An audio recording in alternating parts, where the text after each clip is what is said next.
నమస్తే, welcome to hit TV. ఈ రోజు మనతో పాటు ఉన్నారు శ్రీ జగద్గురు పీఠం చైర్మన్ వారసురాలు మైలవరపు నాగమణి గారు. వారితో మాట్లాడి మరిన్ని విషయాలు తెలుసుకునే ప్రయత్నం చేద్దాం. నమస్తే అమ్మా. నమస్కారం అమ్మా. బాగున్నారా? బాగున్నాను తల్లి. అమ్మ, ఈ మార్గశిర మాసంలోనే కాలభైరవ అష్టమి వస్తుంది కదా, అసలు ఆ రోజు ఏం చేయాలి, ఏం చేయకూడదు అంటారు? ఈ మార్గశిర మాసంలో ఉన్న విశేషం గొప్పతనంలో కాళభైరవ అష్టమి అంటే కాళభైరవుడు పుట్టినరోజు. అష్టమి రోజున పుట్టారు స్వామి. ఈ కాళభైరవుడు ప్రముఖ క్షేత్రాల్లో అంటే ఉజ్జయిని గాని కాశీ గాని ఇట్లా ప్రముఖ దేవాలయాలు అసలు కాళభైరవుడికి అసలు విశేషమైన గొప్ప గొప్ప క్షేత్రాలు ఒక 100 ఉన్నాయంటే చెప్పచ్చు. ఎక్కడ పట్టినా కూడా అతి వైభవంగా విరాజిల్ల క్షేత్రాలు ఉన్నాయి. ఉజ్జయినిలో అయితే అసలు అద్భుతం. ఆయనకి ఇచ్చే హారతులు చూడటానికి 2 కళ్ళు చాలవమ్మా.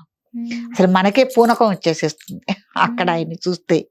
అట్లాగే కాశీలో కూడా ముందు కాళభైరవుడు దర్శనం చేసుకునే తర్వాత మళ్ళీ శివయ్య దగ్గరికి వెళ్ళి దర్శనం చేసుకోవాలి కాశీలో కూడా.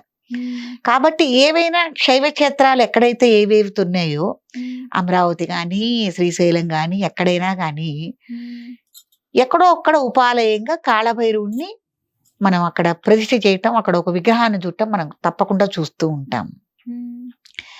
కాళభైరవుడు అంటే వేరేం కాదు, శివుడి యొక్క అంశే కాళభైరవుడు అనమాట. కాశీకి క్షేత్రపాలకుడు కాళభైరవుడే, ఉజ్జయినికి క్షేత్రపాలకుడు కూడా కాళభైరవుడే. ఉజ్జయినిలో మొహం వరకే ఉంటుంది కాళభైరవుడిది, కాశీలో కొద్దిగా రూపం ఉంటుంది స్వామికి.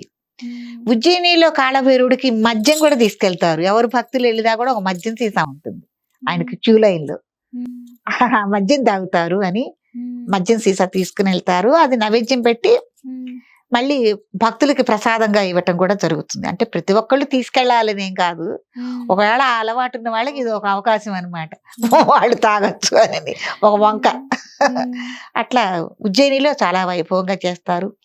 నా కళ్ళతో నేను చూశానమ్మా, ఇప్పటికి కూడా నాకు కళ్ళల్లో అలా కాళభైరవుడు మెసులుతూ ఉన్నారన్నమాట. ఒకానొకప్పుడు బ్రహ్మ విష్ణు మహేశ్వరులలో ఎవరు ఏమిటి అన్న సంశయం, అంటే ముగ్గురులో ఎవరు గొప్పవాళ్ళు ఏమిటి, అసలు సృష్టికి కానీ మూలానికి కానీ ఎవరికి ప్రాధాన్యం అన్న విషయంలో ఒక తర్జన మధ్యన జరిగినప్పుడు బ్రహ్మదేవుడు సృష్టికర్త నేనే కదా, నాదే ఎక్కువ ఇది ఉంది వీటిల్లో అన్న విషయం మీద వచ్చినప్పుడు శివయ్య కొద్దిగా కోపం వచ్చింది.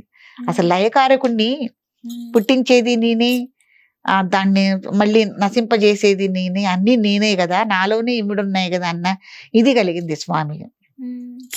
కలిగినప్పుడు ఈ తర్జన మర్జనలో శివయ్యకి కోపం వస్తే ఆయన జట తీసి ఇట్లా విసిరితే దాంట్లోంచి పుట్టినవాడు కాళభైరవుడు. కాబట్టి ఆయన ఒక అంశ అన్నమాట. పుట్టాడు కదా, బ్రహ్మదేవుడు వాదం చేశాడు కాబట్టి ఏం చేశాడు, ఆయన పుడుతూనే బ్రహ్మదేవుడు యొక్క తలకాయని గిల్లేశాడు. గిల్లేస్తే తలకాయ ఊడిపోయింది. ఊడిపోయినప్పుడు అది చేతికి అతుక్కుంది, బ్రహ్మదేవుడి యొక్క తల చేతికి అతుక్కుంటే బ్రహ్మహత్యా పాతకం అనేది చేతికి అతుక్కుని ఆ తలకాయ అంతే ఉంది కాళభైరవుడికి. ఆ బ్రహ్మహత్యా పాతకం అయ్యో నాకు చుట్టుకుంది అని ఆయన ఇక తీసుకుని తిరుగుతూ ఉన్నారు. తిరుగుతూ ఉన్నప్పుడు కాశీ క్షేత్రానికి వచ్చినప్పుడు మణికర్ణికా ఘాట్ దగ్గరకు వచ్చినప్పుడు కాశీలో, అందుకే కాశీ అంటే అంత గొప్ప క్షేత్రం అని మనం చెప్పుకుంటాము. ఆ మణికర్ణికా ఘాట్ దగ్గరకు వచ్చినప్పుడు ఈ బ్రహ్మహత్యా పాతకం అనేది గంగలో కలిసిపోయింది. అది కలిసిపోయి ఎక్కడో బద్రీ క్షేత్రంలో వెళ్ళింది. ఈ బ్రహ్మ కపాలం అంటారు దాన్ని, బ్రహ్మ కపాలం అంటారు అందుకే దాన్ని. కాబట్టి అక్కడ బద్రీ క్షేత్రంలో దగ్గరికి వెళ్ళి అలకనంద దగ్గరికి వెళ్ళిపోయింది అది. కాబట్టి కాశీ అంత గొప్పదన్నమాట, బ్రహ్మహత్యా పాతకాన్ని కూడా తుడిచేసింది అని. తర్వాత కాళభైరవుడి గురించి రకరకాల పెద్ద పెద్ద క్షేత్రాలు ఉన్నాయి. ఇది కూడా సాధనా మార్గం. ఎట్లా అంటే మంత్రతంత్రాలు ఉన్నవాళ్ళు, ఒక ఏంటంటే కృత్యా కార్యక్రమాలు చేసేవాళ్ళు మీరు చూడండి, అఘోరాలు కానీ లేకపోతే ఇంకోళ్ళు ఉన్నారు. ఇప్పుడు కాశీలో కూడా కొంతమంది అవధూతలు ఉన్నారు, బైరాగులు, సన్యాసులు. అంటే శివారాధనలోనూ ఒక ప్రత్యేకమైన ఉగ్ర రూపంలో సాధన చేసేవాళ్ళు ఉంటారు కదండి. వాళ్ళందరికీ కూడా కాళభైరవుడు ఒక సాధనా మార్గం. కాబట్టి కాళభైరవుడు దేవాలయాలు చాలా గొప్ప గొప్ప ఉన్నాయి. కాళభైరవుడు యొక్క జననం అనేది అలా జరిగిందనమాట. అమ్మ మరి కాశీ వెళ్ళక ముందు ఈ బ్రహ్మపాతల్యం వదిలించుకోవడానికి ఏ ప్రయత్నాలు చేయలేదా? కాళభైరవుడు కదా, నిజమే. అయితే ఏం చేశారంటే ఈ బ్రహ్మహత్యా పాతకం కాళభైరవుడికి అంటుకున్నప్పుడు శివయ్యని ప్రార్థించాడు. స్వామి ఏంటి నాకు ఇలా మరి జరిగింది, నీ కోపతాపంలోనే నేను చేశాను, మీ గురించే కదా, మరి ఎట్టా వదిలించుకోవాలి దీన్ని అని అడిగారు.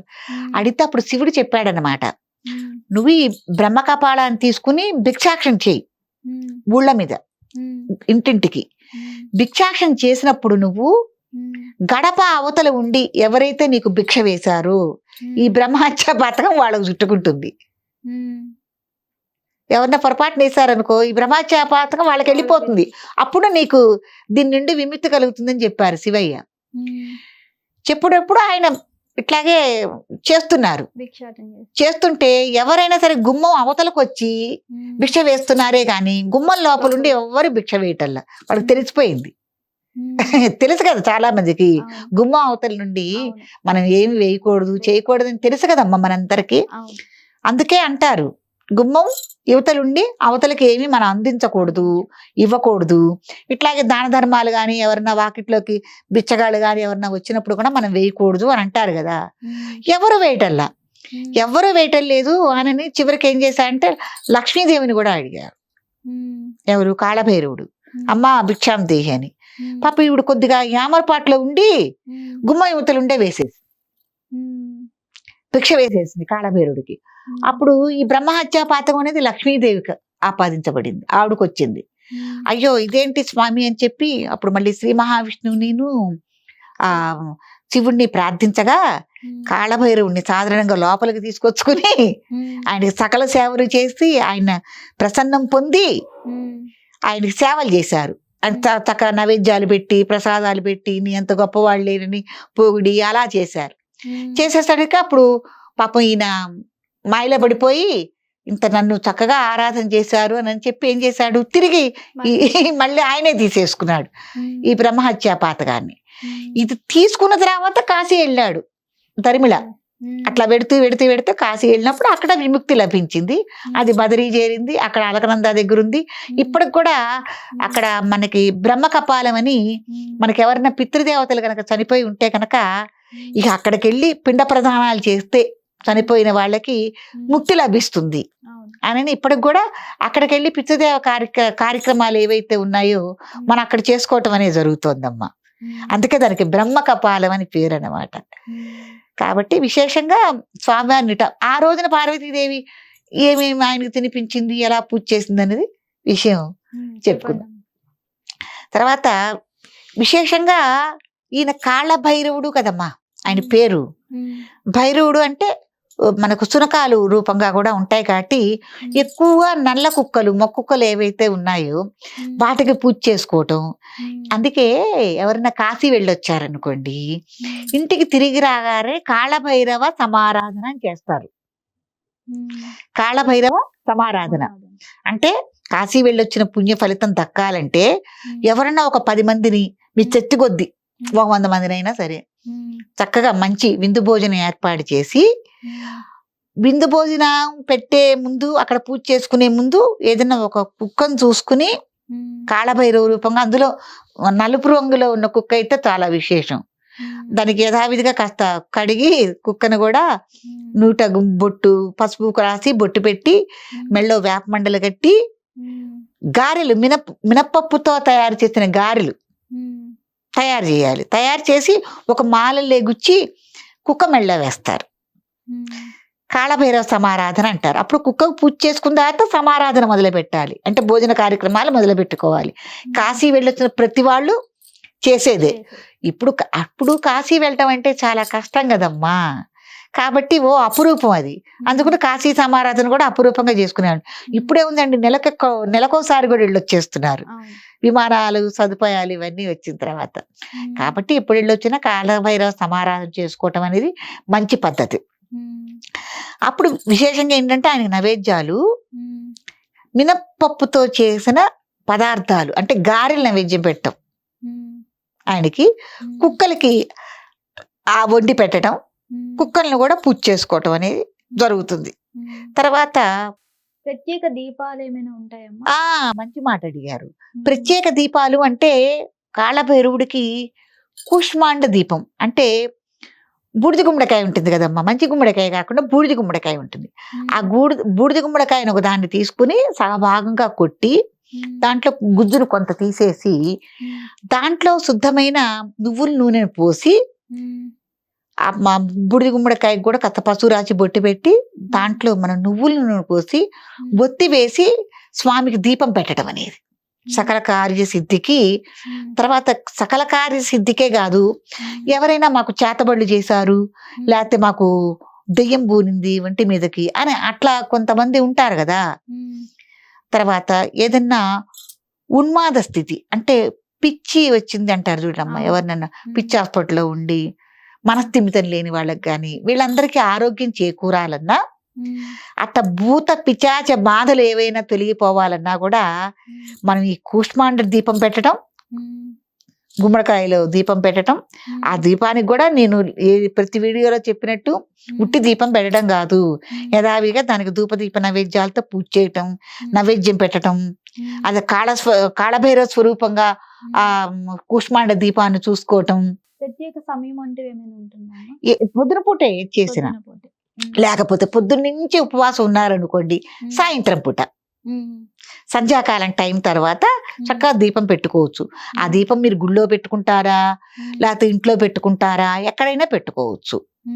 ఒక ప్రత్యేకంగా మంచి చోటు చూసుకుని ఆ దీపం శాంతం కొండెక్కేదాకా మనకి ఎటువంటి ఇబ్బంది లేదనుకున్న చోట చక్కగా దీపం పెట్టుకోవచ్చు. ఆ దీపం పెట్టేటప్పుడు కూడా కూష్మాండ దీపం పెట్టేటప్పుడు ఒక మన విస్తరాకు గాని ఏదన్నా చూసుకుని దాంట్లో కొద్దిగా అడుగున ఉప్పు పోసి కొద్దిగా పసుపు కుంకుమ అవన్నీ కొద్దిగా వేసుకుని ఆ ఉప్పు మీద మనం ఈ కూష్మాండాన్ని పెట్టి పోసిన దాన్ని దాంట్లో దీపం వెలిగించుకుని కొద్దిగా నల్ల నువ్వులు అలా ఉప్పు మీద కూడా జల్లి చివరి దాకా వెలిగేంత వరకు మనకి అభ్యంతరం లేదు, ఇది అడ్డం రాదు అన్న చోటున మీరు నియమించుకొని చక్కగా ముందు భూమి శుద్ధి చేసుకుని దీపం వెలిగించుకోవటమే మంచి పద్ధతి.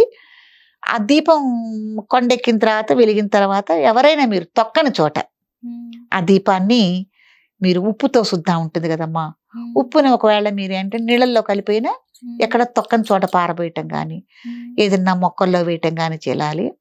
లేకపోతే మీకు ఏమన్నా దగ్గరలో నదులు కానీ ఏమన్నా ఉన్నాయన్నప్పుడు అక్కడ మీరు తీసుకెళ్ళి దాన్ని నిమజ్జనం చేయవచ్చు. కాబట్టి ఏదన్నా మీరు గ్రహ బాధలు ఉన్నాయన్నా, దయ్యాలు దేవతలు పట్టాయన్నా, మనకేమన్నా ప్రయోగాలు చేశారన్నా మీరు ఈ కాళభైరవ ఆరాధన చేయటం వల్ల విముక్తులవుతారు. ఆ బాధల నుంచి మీకు తొలగిపోతాయి, కష్టాలు బాధలు అనేవి తొలగిపోతాయి. కాబట్టి కాళభైరవ ఆరాధన చేసుకోవటం అనేది చాలా అదృష్టం, చాలా గొప్పది. ఒక పూనకం లాగా అసలు ఆ మాట చెప్పుకుంటూనే ఒక శక్తి కనపడుతుంది. కాళభైరవుడు అనగానే చాలా గొప్ప స్వామి అమ్మ. ధన్యవాదాలు.